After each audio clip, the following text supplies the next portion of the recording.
Foi numa tarde em que eu estava fazendo compras no supermercado junto com minha esposa Thaís, quando recebi uma ligação no meu celular. Era meu pai, que de maneira intrigante disse que precisava me ver com urgência. Fiquei preocupado com o tom dele, porque parecia cansado. Eu sabia que ele estava muito doente e me preocupava sua condição. Comentei com Thaís sobre a ligação do meu pai. E pela situação que provavelmente era complicada, ela aceitou sem problemas terminar o restante das compras sozinha. Eu fui direto para a casa do meu velho. Queria saber como ele estava. Meu pai era um homem de negócios muito solitário. Fazia muito tempo que ele tinha ficado viúvo pela morte da minha mãe e nunca mais se casou. Eu fui seu único filho e, para ser honesto, quase não o visitava. Ele sempre marcou muito os limites do seu território e, embora muitas vezes eu tentasse me aproximar, ele sempre buscava se afastar. Meu pai tinha uma casa muito grande, um pouco mais afastada da cidade, pois queria passar a maior parte do tempo em meio à natureza. Por isso demorou um pouco para eu chegar até ele. Quando finalmente cheguei, saí do carro e caminhei apressado porque vi que havia uma ambulância estacionada. Ao entrar, a enfermeira pessoal do meu pai me deu a triste notícia de que ele havia falecido minutos antes. Era muito provável que ele desligou o telefone ao falar comigo e a morte o alcançou. Fiquei ali um momento a sós com ele. Depois de me despedir, meu pai foi levado ao necrotério e então comecei a preparar o funeral. Fiquei muito triste. Me senti um homem miserável por não ter chegado a tempo para me despedir. Sei que no final de sua vida ele se deu conta de muitas coisas e possivelmente queria me dizer algo, mas enfim, isso não aconteceu. Mesmo assim, reconheci que meu pai, à sua maneira, sempre se esforçou para me dar o melhor. Algumas lágrimas correram pelo meu rosto. Antes de levarem o corpo, dei um beijo na testa dele e pedi desculpas por não ter sido o melhor filho. O funeral e o enterro aconteceram de maneira muito íntima, apenas com as pessoas mais próximas da família. Foi penoso negar o acesso a outras pessoas, mas por instruções do meu pai, ele sempre me pediu que as coisas fossem feitas assim quando ele morresse. Algo que eu também sabia de antemão era que, quando meu pai morresse, eu seria o único herdeiro da fortuna que ele possuía. Passaram-se alguns meses e minha esposa Thaís e eu nos mudamos para essa casa. Montei meu escritório ali e contratei pessoal para trabalhar, pois me vi na necessidade de abandonar meu trabalho e me dedicar às empresas do meu pai, como ele sempre pediu. Thaís estava muito animada com a nova vida que estávamos começando, sem deixar de lado a parte trágica da perda do meu pai. Aquela casa era realmente linda. Tinha uma piscina, um grande jardim, uma biblioteca muito ampla com livros e textos antigos de todas as épocas. Os móveis tinham um estilo rústico e estavam muito bem conservados. Eu sabia que havia uma grande responsabilidade sobre meus ombros e me sentia comprometido a manter honrado o nome do meu pai. Enquanto isso, o secretário dele me mantinha informado sobre as tarefas e me levava às reuniões para conhecer investidores e outros sócios. Thaís e eu aproveitávamos para reacender o fogo do nosso amor, pois às vezes, devido ao trabalho, eu não podia vê-la muito. Sentia que a estava deixando de lado um pouco. Vale mencionar que Thaís era uma mulher muito especial, dona de uma personalidade que me encantava e uma beleza física incomparável. Ela adorava se cuidar e estar sempre bem arrumada, razão pela qual não desejava ter filhos. Ela queria que fôssemos apenas nós dois, e eu sempre respeitei isso, pois também nunca tive muito desejo de ter filhos. Além de ser muito bela, Thaís gostava de cultivar sua mente. A leitura era um dos seus passatempos favoritos, e naquela casa, a biblioteca era tão grande e tão extensa em quantidade de livros que isso foi uma verdadeira alegria para ela. Minha esposa estava fascinada com a nova vida. Assim se passaram algumas semanas, e chegou o momento de eu retomar por completo o trabalho no escritório, já que eu havia sido informado sobre todas as coisas pendentes, e a partir de então, as decisões seriam por minha conta. Conversando com Thaís, comentei também que ia contratar uma nova secretária, um motorista para ajudar e também uma empregada doméstica, porque aquela casa, sendo grande, era muito difícil de se manter em ordem. Thaís confiava em mim e aceitava tudo o que eu propunha. Além disso, a ajuda seria útil para que ela pudesse ter tempo livre para nadar, sair às compras ou se dedicar à leitura na biblioteca. O tempo passou e, para ser sincero, as coisas começaram a mudar, e não muito para o bem. Thaís começou a reclamar que não passávamos mais tanto tempo juntos e muito menos comparecia na cama. Eu chegava cansado, exausto. Finalmente havia entendido o ritmo de vida tão pesado que meu pai levava. Não era à toa que o pobre homem não tinha vida. Ele era um escravo de suas finanças. Havia noites em que, em vez de ir dormir, Thaís e eu brigávamos até o esgotamento. O trabalho me consumia completamente, e muitas vezes, quando chegava, Thaís já estava dormindo. No dia seguinte, eu saía muito cedo, e por isso havia dias em que nem havia acordada. Isso trouxe muitos problemas para o nosso casamento, e às vezes, quando tentava estabelecer diálogo com ela, ela não abria a porta da biblioteca onde ficava trancada o dia todo. Pensei que, dando-lhe presentes, seria suficiente para convencê-la de que aquele estilo de vida nos convinha. No entanto, ela continuava a me reprovar pela ausência, mas sabia muito bem que esse seria o nosso ritmo. Eu precisava trabalhar duro como meu pai, para sustentar aquela vida a qual estávamos nos acostumando. Para compensá-la, dei-lhe um cachorro, na esperança de que não sentisse tanto minha falta. E também lhe dei uma boa quantia em dinheiro para que viajasse por 2 semanas. No início, Thaís me acusou de estar mandando-a embora para evitar nossas brigas, e em parte era verdade. Eu também precisava de paz em casa. No final, ela aceitou o presente da viagem, começou a preparar suas coisas e no dia seguinte, muito cedo, pegou o voo que a levaria ao destino onde ficaria todos aqueles dias fora de casa. Foi a única maneira de me livrar dela e também descansar um pouco. No entanto, eu ainda carregava o estresse do trabalho. Aquele ritmo era pesado e me sobrecarregava. Havia muita pressão e eu sentia que não aguentaria por muito tempo. Um dia me senti péssimo e decidi tomar uns drinks em um bar perto do escritório. Me arrumei, passei perfume, entrei, sentei no balcão, chamei o barman e pedi um uísque bem forte. Fiquei pensativo enquanto observava as pessoas naquele lugar. Havia algo peculiar em cada uma delas. Pareciam-se um pouco comigo, como se fossem pessoas que fugiam de suas vidas, de suas tristes realidades. Entre todas, uma coincidência estranha logo chamou minha atenção. Eu não podia acreditar, mas Júlia, minha nova jovem secretária, estava lá. Ela era uma jovem de 29 anos, bastante madura para a idade. Era uma mulher muito bonita e carismática. Tenho certeza de que qualquer homem adoraria estar com ela. Naquela noite, Júlia usava um vestido vermelho bem justo ao corpo, com sapatos de salto preto que a deixavam ainda mais bela. Fiquei olhando-a de longe, imaginando que algum rapaz logo iria atrás dela. No entanto, o tempo passou e nada. Júlia tomou um drink, depois outro. Eu estava pensando se deveria falar com ela ou manter distância. Então decidi fingir que não a havia reconhecido. Me virei, pedi outro uísque e continuei bebendo. Estava novamente imerso em meus pensamentos quando senti uma mão no meu ombro e uma voz doce me chamou pelo nome. Leonardo, que bom te ver por aqui.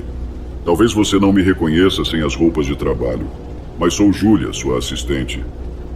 Sabia que Júlia estava brincando. Me levantei para cumprimentá-la com um beijo e respondi, um pouco envergonhado. Oi, Júlia, que surpresa. Eu realmente não tinha te reconhecido sem o uniforme do escritório. Você parece uma pessoa totalmente diferente. Mas me conta, está esperando alguém? Ou aceita que eu te ofereça um drink? Júlia, cheia de carisma e autoconfiança, se sentou novamente e me disse que não estava esperando ninguém, que costumava frequentar aquele bar depois de um dia cansativo de trabalho. Respondi que estava ali pelo mesmo motivo, que me sentia muito estressado, o trabalho estava muito pesado e seguir o ritmo do meu pai era complicado. Júlia, com toda a confiança, tocou meus ombros e começou a me fazer uma leve massagem. Você precisa relaxar mais, Leonardo, levar as coisas com mais calma. O caminho que seu pai traçou é muito difícil, mas você não vai aprender tudo de uma vez. Veja bem, você é muito jovem para se trancar no escritório o dia todo. Aproveite mais. Desfrute mais da vida. Fiquei pensando nas palavras de Júlia enquanto a via dançar alegremente. Olhava para ela, sua juventude e vitalidade me contagiavam. Embora seja importante mencionar que eu tinha apenas 35 anos, o estresse estava me matando. Eu me sentia um velho. Foi então que decidi seguir o conselho dela e respondi: Você tem toda a razão, Júlia. Precisamos aproveitar mais a vida. E por isso, se você não está esperando ninguém, quero te convidar a nos divertirmos juntos esta noite. Também não tenho pressa de voltar para casa. Júlia, muito contente, aceitou minha proposta, me segurou pelas mãos e começamos a dançar. Ela queria me motivar e alegrar para reduzir a tensão. Aquela noite nos divertimos feito dois adolescentes. Devido aos drinks e por causa do contato físico, o calor começou a me invadir. Sentia vontade de levar Júlia para um lugar mais íntimo, mas sabia que isso seria errado. Tinha medo de que ela me rejeitasse ou que isso interferisse em nossa relação profissional. Percebi que era o momento de parar. Por isso sugeri que seria melhor ir para casa. Levei Júlia até sua residência e depois soube que não queria ir para minha casa. Por essa razão decidi voltar para o escritório, me trancar e passar a noite lá. Já no escritório, servi-me de um drink e me sentei para bebê-lo, enquanto as imagens de Júlia passavam pela minha mente. Ela me tinha cativado, enfeitiçado, idiotizado, sei lá. Mas eu não conseguia mais parar de pensar nela. Sentia que sua ternura, sua compreensão e, acima de tudo, sua personalidade me havia conquistado. Imaginava ali comigo no escritório, usando aquele vestido justo. Na manhã seguinte, Júlia chegou com seu uniforme muito bem arrumada. Conversamos sobre as pendências do dia. Eu não conseguia parar de olhar em seus olhos, até que ela desviou o olhar. Eu tinha certeza de que ela também entendia que o que estávamos fazendo não era certo. Para desviar a atenção, comentei que tinha me divertido muito na noite anterior. E Júlia respondeu que, quando eu quisesse, poderíamos repetir aquilo. Eu não queria mais esperar. Sentia a necessidade de começar algo com ela. Adoraria que pudéssemos nos divertir com mais frequência, Júlia. Você é uma mulher muito bonita, mas acho que não precisamos ir ao bar para nos divertir. Se não se importar, esta tarde, na hora do almoço, podemos pedir algo aqui no escritório. Assim podemos conversar e nos conhecer melhor. Além disso, tenho uma garrafa de uísque na minha mesa. Podemos até tomar um drink.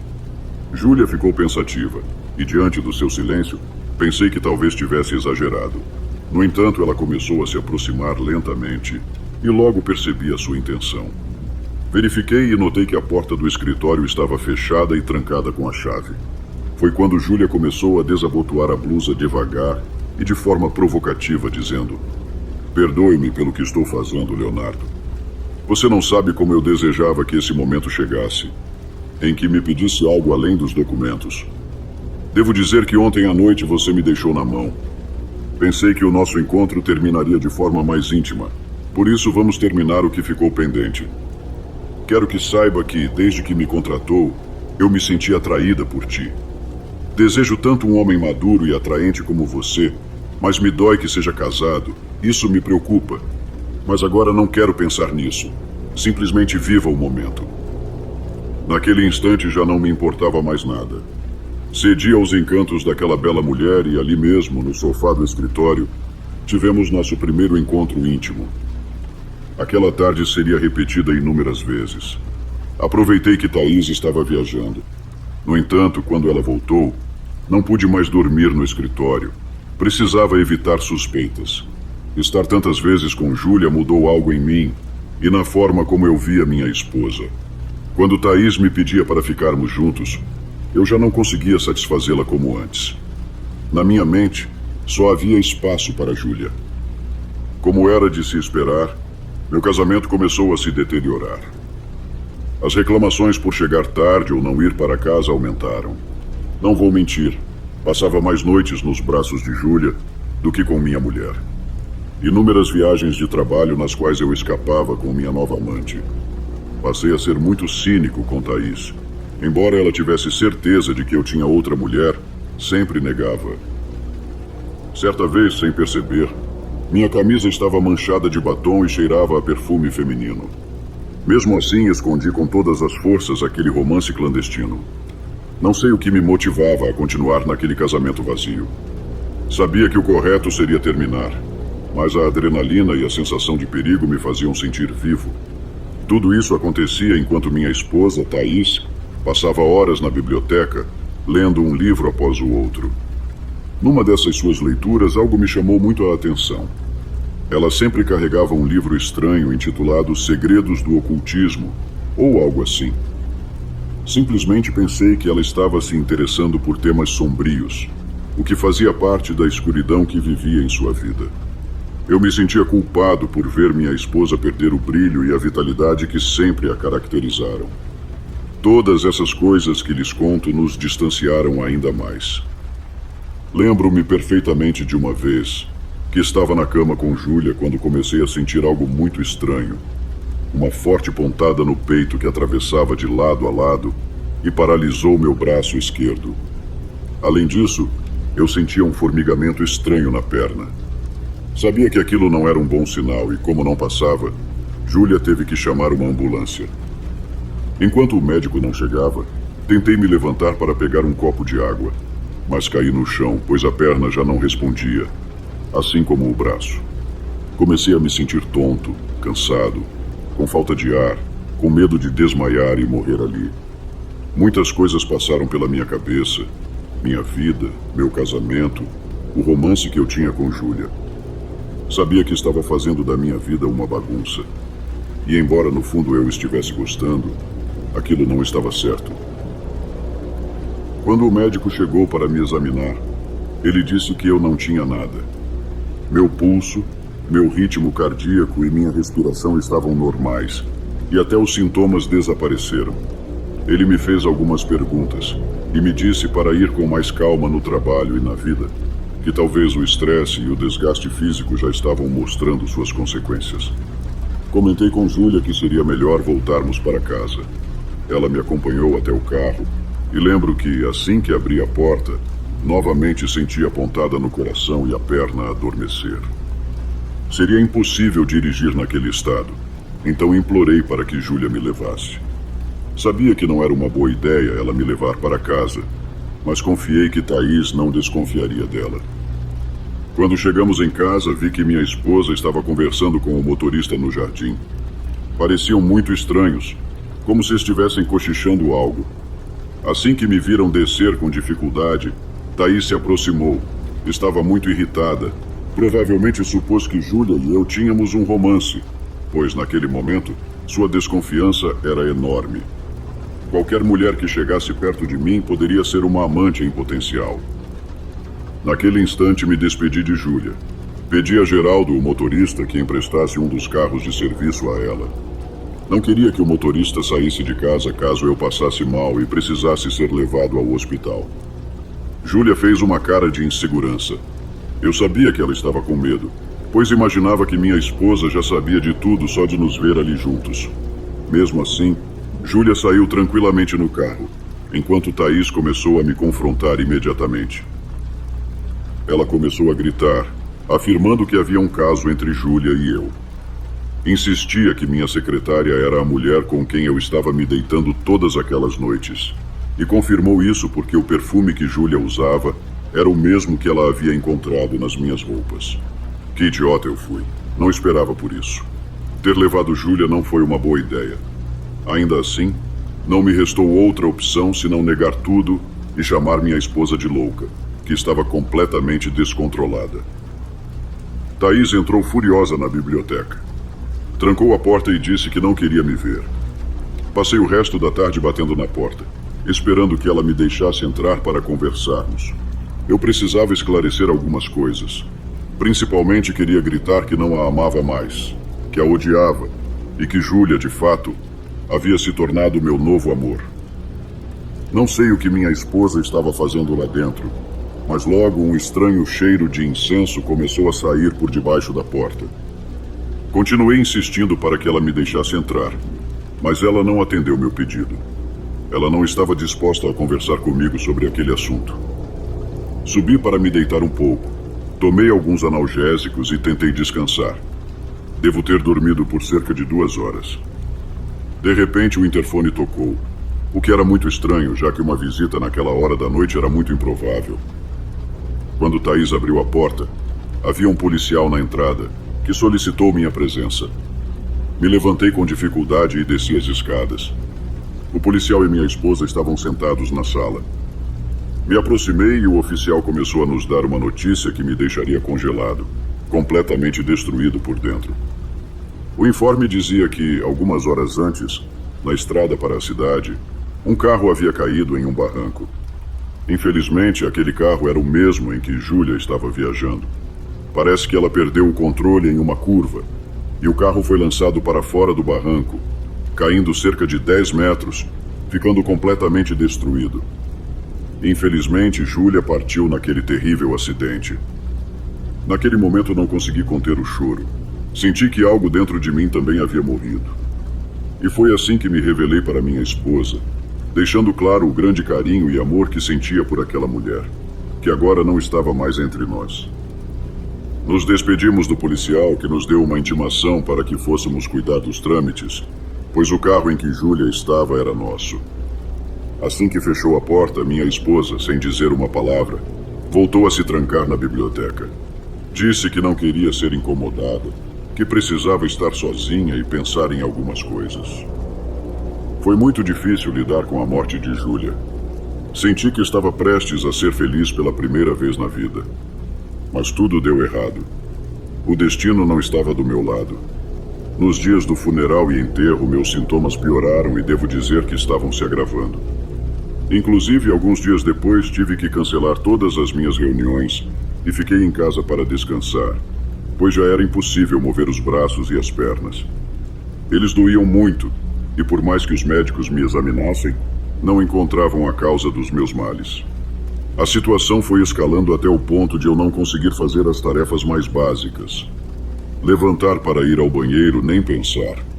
Júlia às vezes me levava numa cadeira de rodas, mas ela tinha nojo de me limpar, de me cuidar, de fazer o necessário para me ajudar. Sem perceber, de um dia para o outro, eu havia me tornado um estorvo para minha esposa. Eu já não conseguia falar e mal conseguia comer. Comecei a me isolar do mundo. Não tinha contato com ninguém. Júlia só me dava comida no quarto e depois saía para fazer compras com o motorista. Eles passavam praticamente o dia todo fora de casa, e quando estavam em casa, ela se trancava na biblioteca lendo aqueles livros estranhos que tanto gostava. Eu sentia muita culpa. Achava que de alguma forma estava pagando por todo o sofrimento que causei a Thaís, e que era esse o meu castigo. O pior aconteceu quando, em certa ocasião, ouvi Thaís chegar junto com o motorista. Os dois estavam na sala muito felizes e havia muitas risadas. Ouvi quando abriram uma bebida e começaram a tomar. Colocaram uma música suave e, minutos depois, aquele desgraçado estava fazendo amor com minha esposa. Pude ouvi-la com aquele maldito infeliz, recebendo todo o prazer que eu já não podia mais proporcionar. Me senti impotente, frustrado, como se estivesse vivendo o inferno no meu próprio corpo. O pior é que isso começou a se repetir tarde após tarde. Doía muito entender que minha esposa e Geraldo, o motorista, eram amantes. Em uma ocasião, lembro que Thaís chegou com um advogado. A razão era que, devido à minha incapacidade, todos os meus bens, incluindo minha empresa, casa, carro e conta bancária, passariam a ser totalmente controlados por ela. Me recordo perfeitamente que forjaram minha assinatura, colocaram minha impressão digital no documento e, certamente, a partir daquele momento, eu havia perdido tudo. Minha esposa me deixou completamente na sarjeta, pois entre aqueles papéis que me fizeram assinar, também havia os de divórcio. Ela se revelou mais demoníaca do que eu mesmo, o que realmente me surpreendeu. No entanto, já não havia mais nada a fazer. Desde então, Thaís pagou por um lugar em um abrigo para que cuidassem de mim. Aquele lugar era um verdadeiro inferno de miséria, cercado por doentes em cadeiras de rodas, onde eu passava horas sentado ao sol. Não podia falar, não conseguia me mover, mal conseguia balbuciar. Mas ninguém entendia o que eu dizia. Eu estava completamente perdido e a vida já não fazia sentido. E o pior de tudo, o que mais me fazia sentir miserável, era que eu nem sequer tinha forças ou mobilidade para acabar com meu próprio sofrimento. Lembro que naquele lugar havia uma senhora que trabalhava na limpeza, uma boa pessoa chamada Janete. Ela sempre se aproximava e sentava ao meu lado para comer algo. Compartilhava suas tristezas e dores da vida comigo. Desabafava porque sabia que eu era um túmulo para seus segredos. Não havia como eles saírem de mim. De alguma forma, Janete simpatizou muito comigo e passou a me ter muito carinho, pois os outros pacientes eram muito grosseiros com ela. A maltratavam, ofendiam e até a agrediam. Fiquei muito surpreso certa manhã quando ela chegou e se aproximou de mim. Aparentemente estava indo embora daquele lugar. Bom dia, Leonardo. Hoje vim me despedir de você. Quero que saiba que foi uma grande companhia para mim. Você me ajudou a desabafar todas as minhas dores e, de alguma forma, sinto a necessidade de retribuir essa ajuda. Há algum tempo venho pensando nisso, porque minha intuição é forte e nunca falha. Aprendi isso com minha avó. O que vou te dizer pode soar estúpido ou absurdo, mas sabe, hoje pedi permissão para te levar para passear um pouco. Vou te levar a um lugar que talvez você não espere, mas preciso que confie em mim. Tenho certeza de que lá poderão te ajudar, e há chances de que você volte a ser a pessoa que era antes. Evidentemente, eu nem sequer podia agradecer à mulher. Apenas observei enquanto permitiam que ela me levasse na cadeira de rodas, depois me colocou em um táxi. Andamos pela cidade por um tempo e aos poucos fomos nos afastando. Terminamos subindo a encosta de um morro. O táxi mal conseguia subir, mas finalmente chegamos a uma casinha bem humilde. Janete bateu na porta e nos deixaram entrar. Ela mal conseguia empurrar a cadeira de rodas por causa do chão de terra batida. De dentro da casa saiu um jovem que a ajudou. Já no interior da casa surgiu uma senhora bastante misteriosa. Era muito calada, mas parecia conhecer Janete de longa data, pois se cumprimentaram com entusiasmo. Mas que surpresa, Janete! Faz anos que você não vem aqui. Acho que a última vez que veio foi quando te ajudei a engravidar do seu último filho. Aquela mulher chamada Perla, depois de falar isso, olhou para mim e disse: "Quem é esse rapaz, amiga? Veja só o que fizeram com ele. Vai ser um caso difícil, mas bem, Janete. Você sabe que eu não te decepciono. Você já fez coisas por mim e tudo o que você me pedir, farei com prazer." Janete agradeceu a Perla pela gentileza. Então me levaram para um quartinho completamente escuro.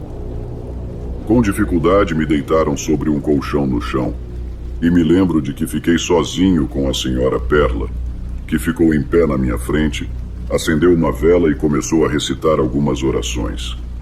Comecei a sentir muito medo. A escuridão, o frio, aquela atmosfera aterrorizante, o aspecto da senhora, tudo me dava medo. A incerteza me matava por dentro. No entanto, eu não podia fazer nada. Não conseguia me mover nem falar. Não me restava outra opção além de confiar em Deus e esperar que tudo desse certo.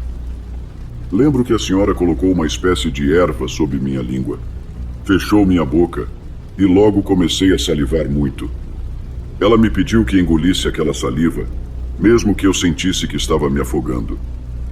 Ela disse que eu deveria tentar, que nada iria acontecer, pois o medo era o que estava me matando. De repente fiquei inconsciente. Não sei se aquela erva era algum tipo de entorpecente, mas quando acordei, lembro que meu corpo inteiro estava enfaixado. Havia um cheiro estranho, como se tivessem me untado com uma pomada, um unguento ou algo assim. O lugar ainda estava escuro. No entanto, no quarto também estavam Janete e uma moça que ajudava Perla. "Veja, Janete, fizeram algo terrível com esse rapaz. Vai demorar 3 dias para tirá-lo dessa escuridão em que o colocaram. Vou precisar que você o deixe aqui, mas te aviso que ele pode morrer, porque quem fez isso invocou forças muito poderosas. Estou com muito medo, Janete. Nunca enfrentei algo assim antes." Depois dessa conversa, Janete se foi. Perdi a noção do tempo naquela escuridão, mas posso garantir que aquela mulher passava praticamente o dia inteiro ao meu lado, com a vela acesa, concentrada, entrando em uma espécie de transe e se transformando completamente. Isso me assustava. Eu não compreendia aquela parte da realidade em que estava imerso. Contudo, conforme as horas e os dias passavam, eu me sentia mais tranquilo, com uma paz interior que nunca havia experimentado antes. Quando os 3 dias se passaram, a moça que ajudava a Sra. Perla começou a retirar as faixas do meu corpo. Logo depois, o jovem que havia nos ajudado chegou e me colocou de volta na cadeira de rodas. Me levaram para a sala e me serviram um prato de sopa com verduras. Eu estava confuso. Ainda não conseguia me mover. Contudo, Perla me disse suavemente: "Vamos lá, rapaz. Tente comer, confia em mim." Sabia que era uma loucura tentar, mas mesmo assim tentei forçar meu braço direito para levá-lo até onde estava a colher e mergulhá-lo no prato de sopa quente. Aquilo era incrível, porque embora fosse extremamente difícil e meu braço tremesse completamente, eu já conseguia movê-lo. "Vai ser aos poucos, rapaz. Mas a boa notícia é que você vai se curar. Não sei se vai se recuperar completamente, mas garanto que voltará a andar. Você poderá retomar a sua vida como antes. Agora tente terminar esse prato de sopa, porque já avisei a Janete para que venha te buscar e ela não deve demorar." Com dificuldade tomei algumas colheradas e por dentro me senti muito feliz. Tudo o que a mulher tinha feito por mim estava dando resultados positivos. Sentia a esperança de voltar a ser o mesmo, de fazer as coisas de forma melhor, de iniciar uma nova vida, de ter recebido uma segunda chance. Enquanto eu comia, a Sra. Perla começou a me contar que havia uma mulher com características peculiares que tinha me feito mal, e não só a mim, mas também a uma pessoa próxima. Depois de ouvir aquilo, cheguei à conclusão de que minha ex-esposa Thaís tinha feito bruxaria contra mim. Naquele momento tudo fez sentido, pois me lembrei de todas as horas que ela dedicava à leitura de livros místicos e de bruxaria. Com certeza foi assim que ela aprendeu e nos atacou. A pobre da Júlia morreu por causa disso. A maldita bruxaria e a maldade de Thaís acabaram com ela. E também foi com aquele poder que ela me fez tanto mal, quase me tirando desse mundo, e milagrosamente a Sra. Perla me livrou. Janete chegou e me levou para morar em sua casa, pois Perla contou a ela tudo o que tinha acontecido comigo. E dessa forma Janete assumiu a responsabilidade por mim. Ela conversou com o pessoal da instituição e eles permitiram que ela me levasse. Janete se tornou uma espécie de segunda mãe para mim. Ela me deu cuidados e atenção, e aos poucos, em algumas semanas, recuperei bastante mobilidade. Já podia comer normalmente, mas eu ainda tinha dificuldades para andar. Eu me sentia completamente grato a Janete e à curandeira Perla. Lembro-me de umas palavras que Janete me disse certa vez quando estávamos jantando à noite. Suas palavras me lembravam os antigos profetas, porque a sabedoria que elas continham era imensa. É preciso reconhecer, Leonardo, que às vezes fazemos o mal. Em outras ocasiões também o recebemos. Mas quanto maior for o mal que fazemos, maior será o retorno. Você experimentou isso de alguma forma.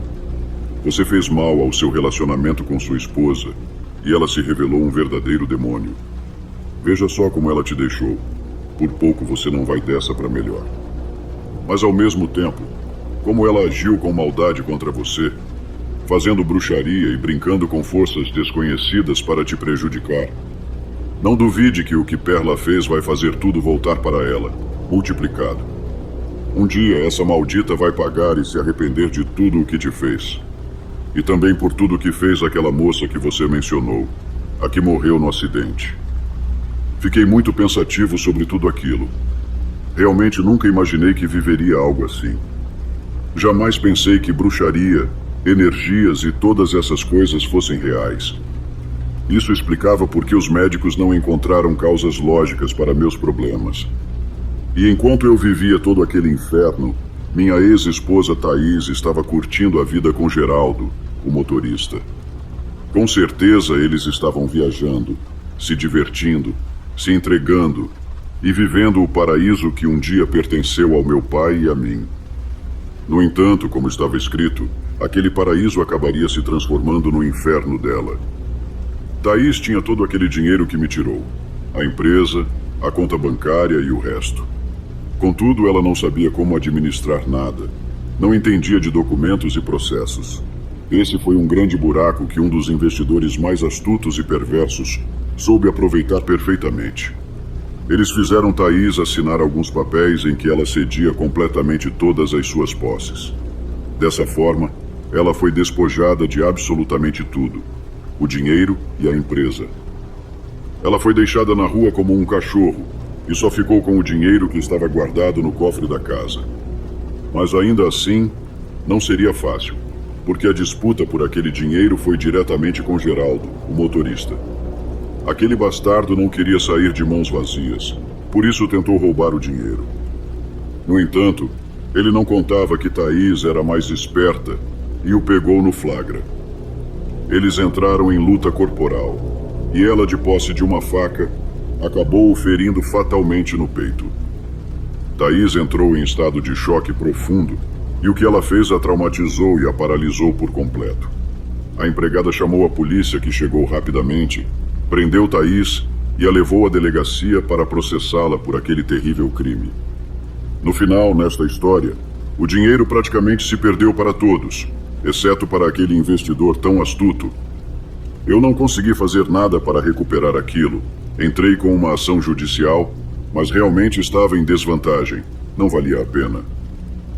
Thaís até hoje está presa, pois foi condenada a 30 anos por aquele crime.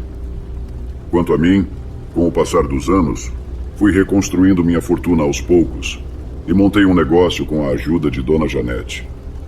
Esse negócio prosperou rapidamente, pois o conhecimento que adquiri na área, somado à boa administração que sempre tive, me ajudou a crescer financeiramente de maneira quase exponencial.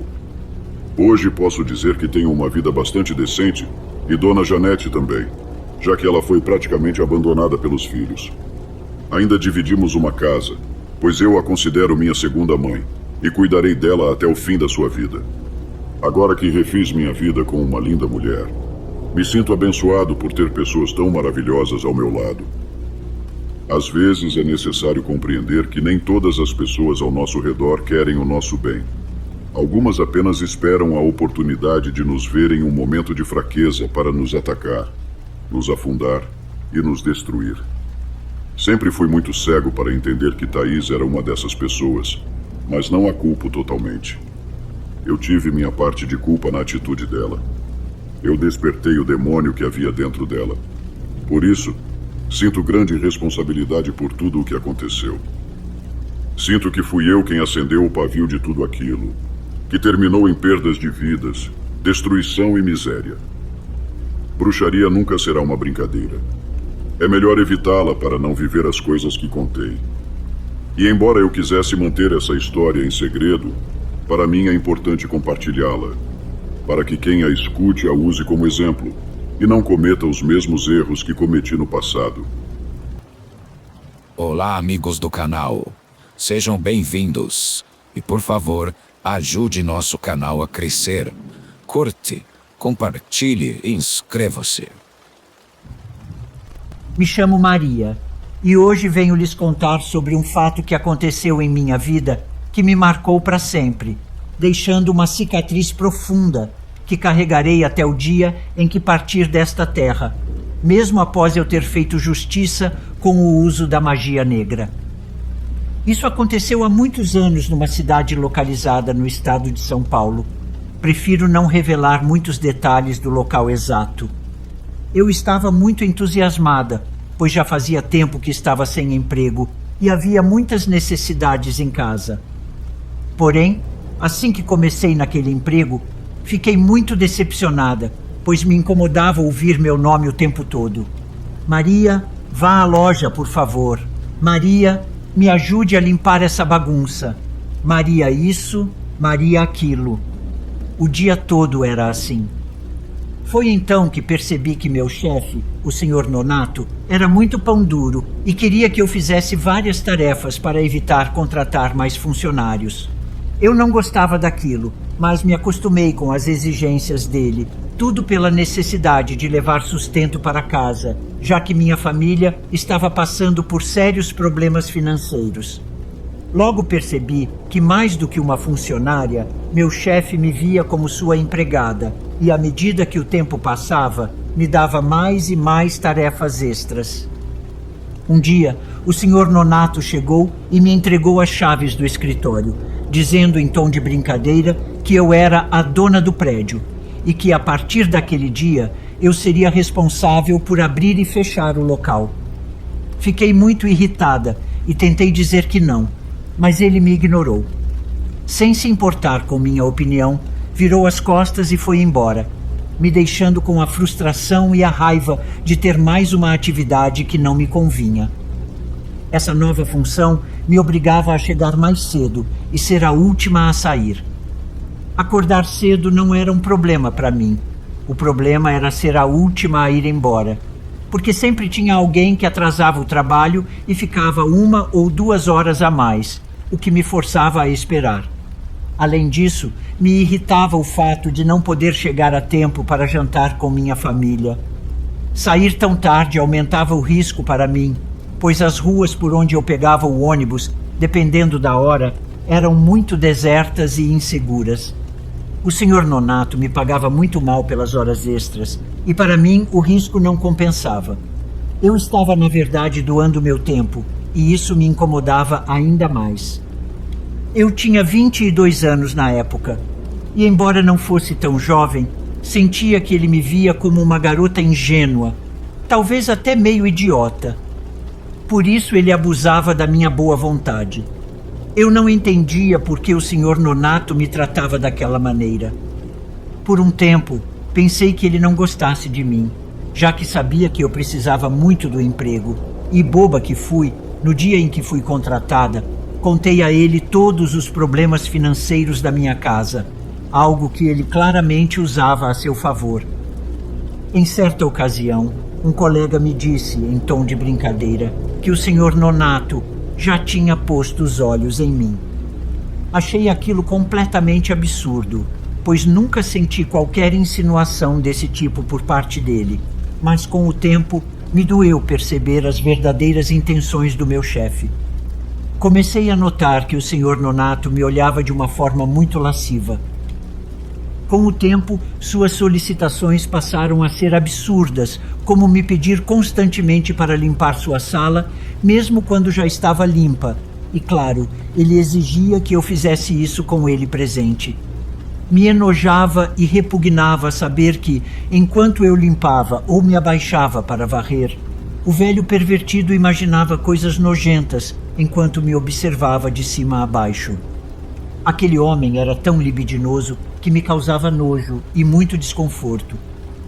Quando precisava me dar alguma orientação de trabalho, sempre encontrava uma maneira de tocar minhas mãos ou acariciar minhas costas, o que me deixava muito desconfortável. Além disso, ele já era um homem velho em comparação a mim, tinha quase 60 anos e era horrível. Calvo, com um nariz grande, todo deformado, e não se cuidava fisicamente, era muito gordo, tanto que nem dava para ver o cinto da calça. Eu tentava ser a mais séria e respeitosa possível com ele, para evitar qualquer mal-entendido, mas ele sabia que tinha o poder de ser o chefe, e isso o deixava muito seguro. O que mais me surpreendia era que ele era casado. Tinha fotos da família na mesa, e sua esposa, às vezes, o surpreendia com visitas ou ligações para confirmar se ele estava no escritório. Mesmo assim, ele não parecia se importar, determinado a conquistar suas funcionárias, especialmente a mim, provavelmente por eu ser a mais jovem e novata ali, o que tornava isso um desafio para ele. Em uma ocasião, durante o almoço, surgiu entre as colegas o tema das conquistas do chefe no trabalho. Ouvi atentamente várias histórias de mulheres que haviam trabalhado ali e saído com ele, já que o Sr. Nonato era muito generoso em tudo e gostava de ajudar as meninas a subir de posição em troca de favores especiais, o que motivou mais de uma a cair em seus braços em troca de um empurrãozinho na carreira. Lembro que um dia decidi não pegar o elevador e preferi ir pelas escadas. Lá, encontrei uma colega que, em tom de fofoca, me perguntou: "É verdade, Maria, que o senhor Nonato está tentando te conquistar? O que há com esse velho? Você é muito jovem para ele." Ela me alertou para ter cuidado, pois, além dos 1000 defeitos que ele tinha, escondia algo pior: uma doença contagiosa sexualmente transmissível, resultado de sua promiscuidade em uma de suas aventuras. Minha colega sabia disso porque uma das mulheres que ele conquistou no passado era sua amiga íntima, e ela contou o quão horrível foi ter estado com aquele velho, pois ele a contaminou. A pobre moça não percebeu a tempo que a infecção causada por seu Nonato piorou a tal ponto que seu útero foi danificado e, infelizmente, precisou ser removido. Por conta disso, ela não pôde mais ter filhos, tudo por culpa daquele velho. O pior de tudo é que ele sabia disso, mas não se importava, continuando a se envolver com todas as mulheres que pudesse para saciar seus instintos. Com tudo o que essa garota me contou sobre ele, senti ainda mais nojo e repulsa pelo meu chefe. Eu tinha medo de estar tão perto de um homem assim, então, escondida, comecei a procurar outro emprego, mas era difícil porque não conseguia encontrar nada. Com o passar dos dias, fui descobrindo mais e mais coisas horríveis que meu chefe fazia, o que me fez adotar uma atitude muito mais séria e reservada com ele. Eu só falava com ele quando era necessário para o trabalho, e quando ele tentava conversar sobre outros assuntos, eu me desculpava dizendo que precisava ir ao banheiro ou me ocupava com outras tarefas. Ele notou isso e aparentemente não gostou. Talvez por isso, no final do mês, pediu que eu ficasse um pouco mais no escritório para fazermos um inventário, apenas ele e eu. Imediatamente imaginei que ele queria me encurralar para tentar me seduzir. Então, para evitar isso, tentei agilizar meu trabalho naquela tarde para terminarmos logo. Quando finalmente terminamos e comecei a guardar minhas coisas para ir embora, pretendia chamar um táxi, mas seu Nonato saiu de sua sala já pronto para ir, e com um tom muito amável disse que já era tarde e perigoso eu ir sozinha, oferecendo-se para me levar até a porta de casa. Ele era um porco que sabia manipular muito bem. Eu agradeci e disse que preferia ir sozinha, porém ele insistiu tanto que não tive outra escolha senão aceitar. Ele aproveitava o fato de que eu estava com muito medo de ser demitida.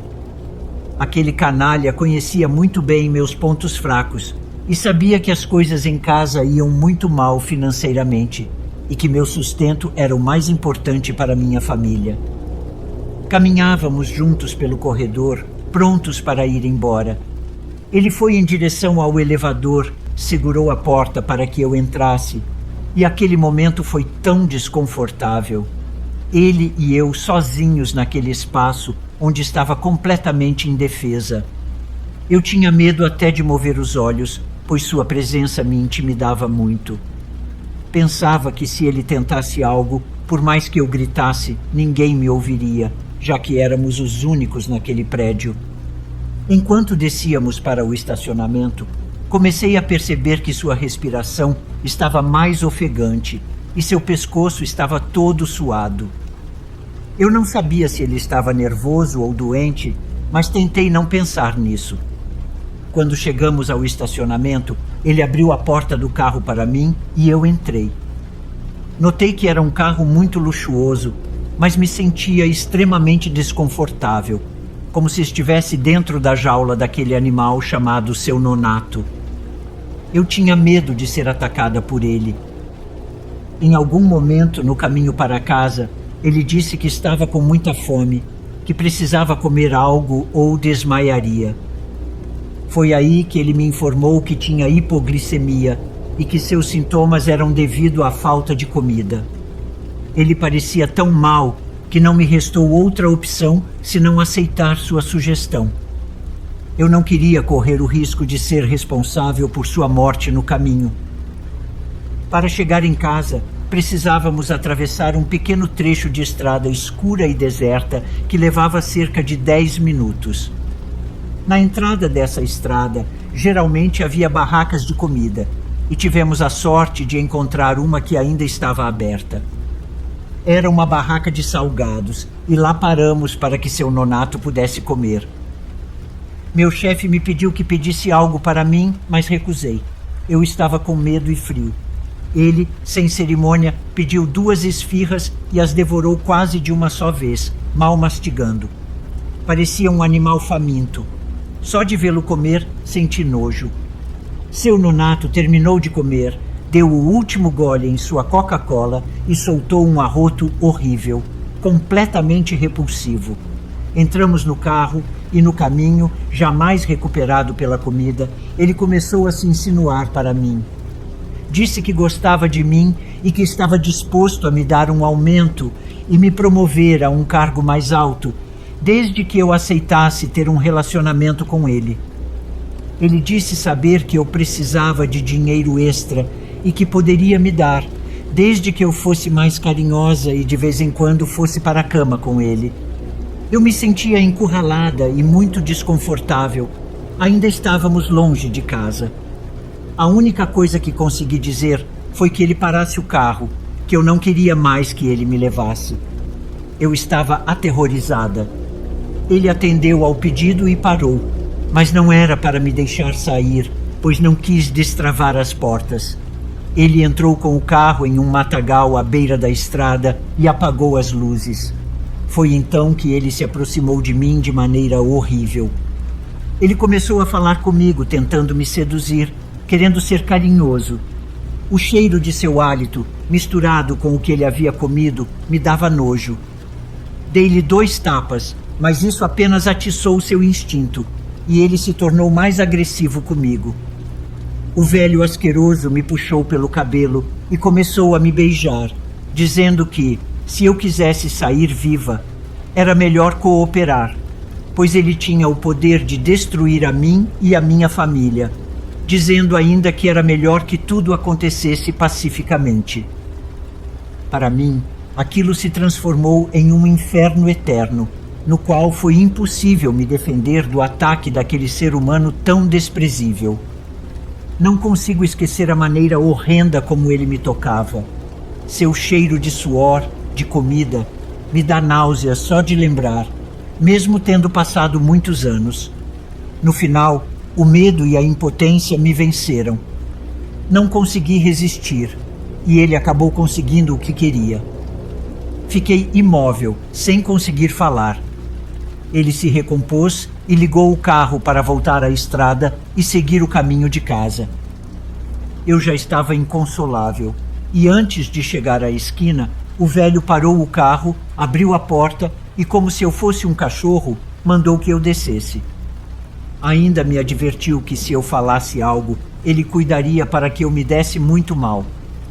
Antes de fechar a porta, ele jogou alguns trocados, como se fosse o pagamento de uma acompanhante. Evidentemente, eu não peguei. Caminhei para casa com muito medo de entrar, pois não queria que ninguém me visse daquele jeito. Minha mãe certamente estaria me esperando acordada. E foi exatamente assim. Minha mãe me viu naquele estado deplorável. Eu não sabia se deveria contar a ela ou não, ou simplesmente ficar calada. Mas ao ver meu rosto, ela soube que algo havia acontecido. Naquela noite, choramos juntas e decidimos não contar nada ao meu pai, pois ele seria capaz de matar seu nonato, e não queríamos que ele se envolvesse em um problema maior.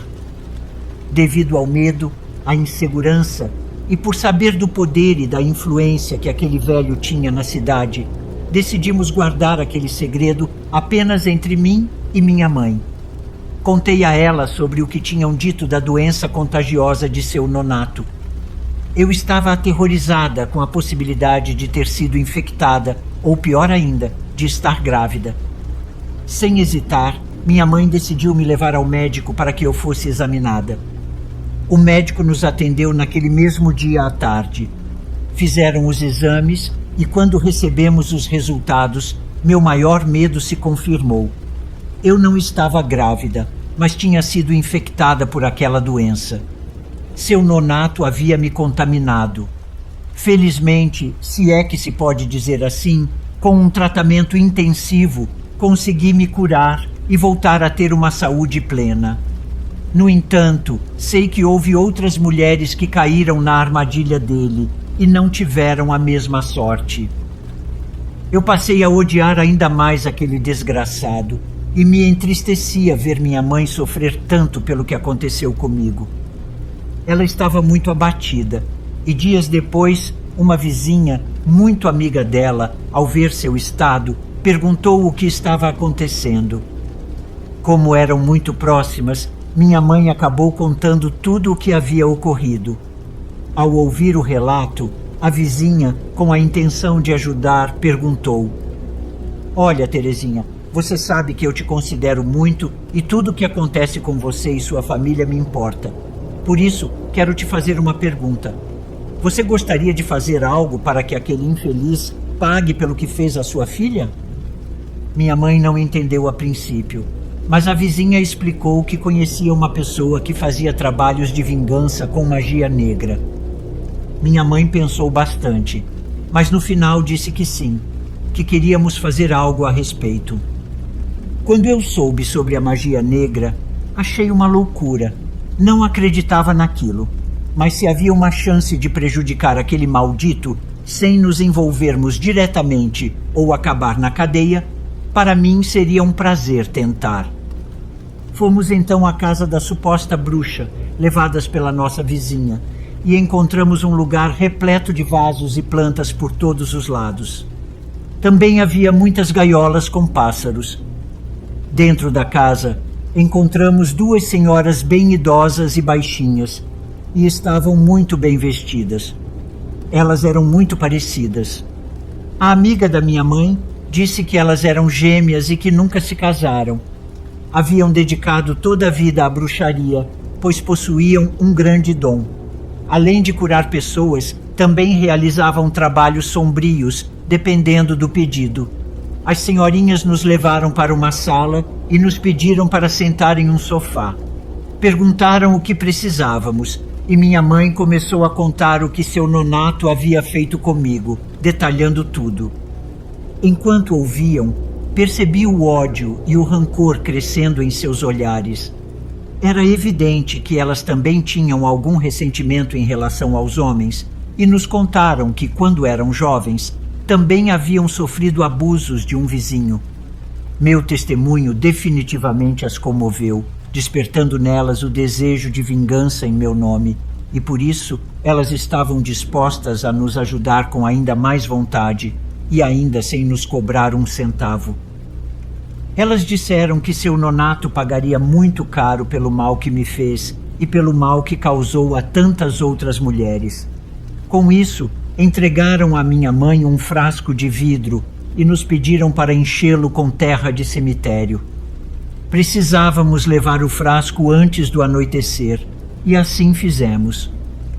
Quando voltamos naquela tarde, as duas senhorinhas pareciam ter se transformado em outras pessoas. Fiquei muito assustada ao vê-las preparando coisas e fazendo invocações, como se aquilo fosse a cena de um filme. Eu não acreditava no que estava vendo, pois aquelas mulheres pequenas de cabelos longos e grisalhos realmente pareciam bruxas. A sala onde estávamos realizando o ritual estava completamente escura, iluminada apenas por algumas velas acesas que davam um pouco de claridade ao lugar. Entreguei a elas uma fotografia de seu nonato, que elas colocaram no centro de um círculo feito com a terra do cemitério que eu havia trazido. Elas começaram a colocar ervas e outros ingredientes misteriosos sobre o círculo, recitando orações e fazendo movimentos estranhos com os olhos, como se estivessem entrando em transe e conectando-se com energias de outro mundo que as ajudavam. Quando terminaram as invocações, ambas se aproximaram de mim e me olharam fixamente. Uma delas estendeu uma folha de papel dobrada ao meio e me explicou que eu deveria abrir a folha e me concentrar em um ponto fixo, até que uma visão surgisse diante dos meus olhos. As duas mulheres ficaram paradas na minha frente, muito sérias, e eu tive que seguir o procedimento que me indicaram. Fiquei olhando para a folha, e entre a escuridão e a luz que havia ali, algo estranho aconteceu. Comecei a ver no centro da página uma espécie de mancha que dançava e mudava constantemente de forma, como se estivesse sendo moldada. Depois de alguns segundos, comecei a notar que aquilo tomava a forma da silhueta de um homem grande e gordo que estava deitado no chão. Imediatamente surgiram várias manchas pequenas ao seu redor, como quando alguém morre e os curiosos se aproximam para ver. Não pude deixar de pensar que aquele homem era o Sr. Nonato, pois a forma da silhueta correspondia exatamente ao seu corpo. Comecei a me assustar muito, pois sabia que, se a bruxaria funcionasse, aquele seria o destino dele.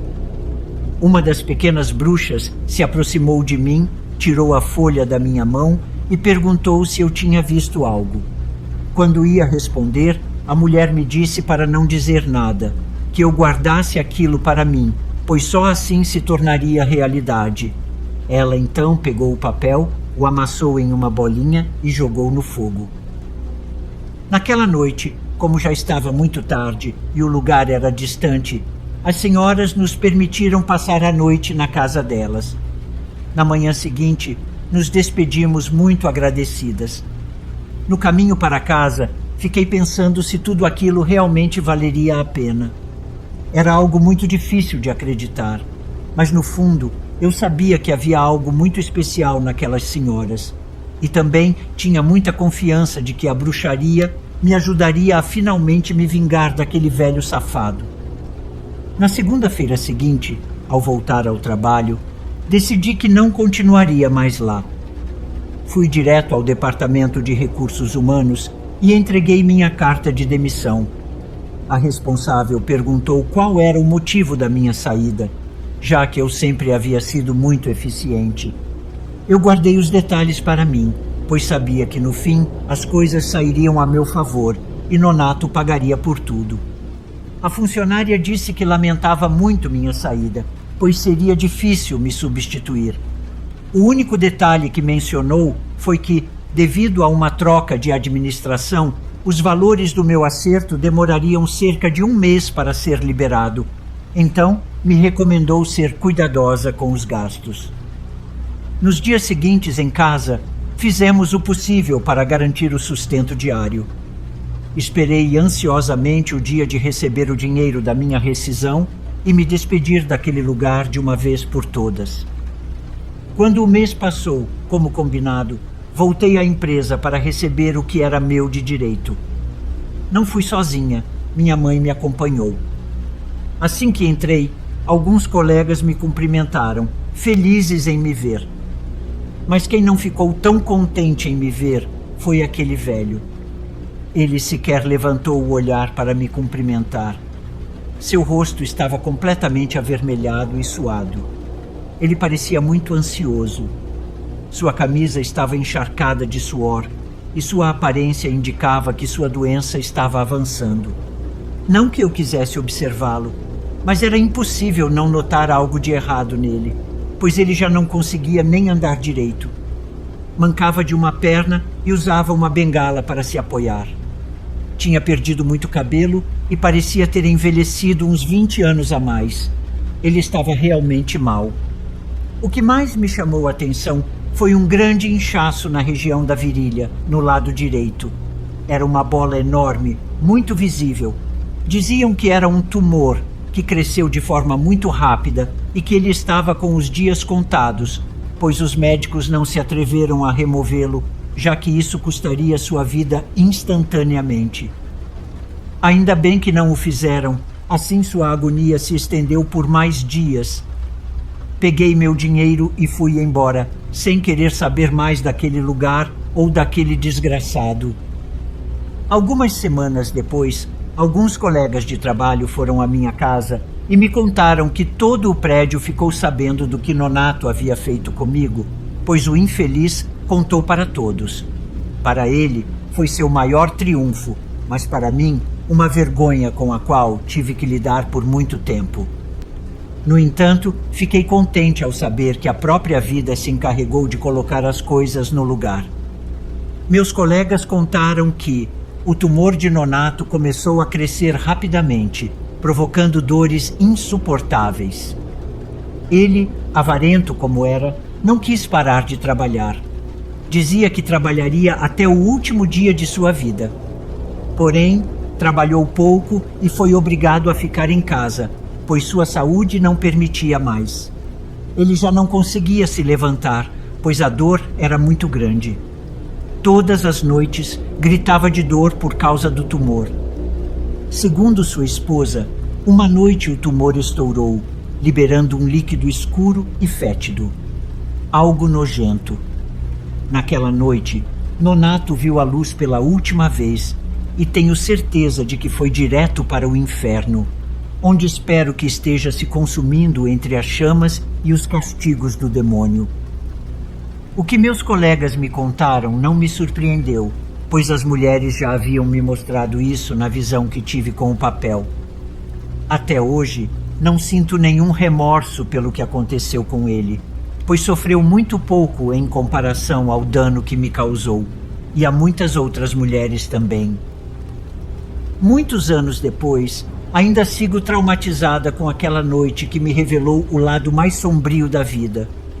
Que ele continue queimando no inferno pela eternidade, pois me alegra saber que, mais cedo ou mais tarde, quem faz o mal paga por ele. A bruxaria não é algo com que se deva brincar, mas no meu caso, ela me foi muito útil, pois mesmo que não tenha apagado da minha memória aquele terrível evento, pude fazer justiça e me vingar.